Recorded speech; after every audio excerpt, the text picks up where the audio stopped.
పని. ఈ యొక్క బైబిల్ మిషన్ ఎవరు స్థాపించారు చెప్పండి? ఎవరు స్థాపించారు? దేవుడే స్థాపించారు. దేవుడు ఈ యొక్క బైబిల్ మిషన్ను బయలుపరిచి ఉన్నాడు.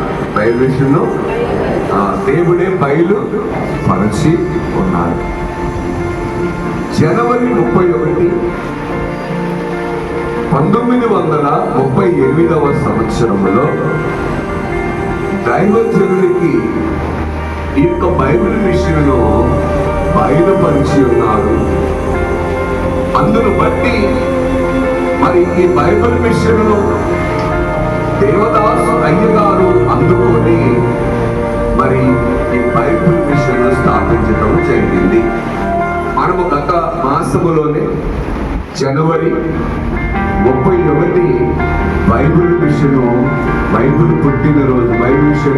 పుట్టినరోజు పండుగను మనము చేసుకున్నాం. ఎంతో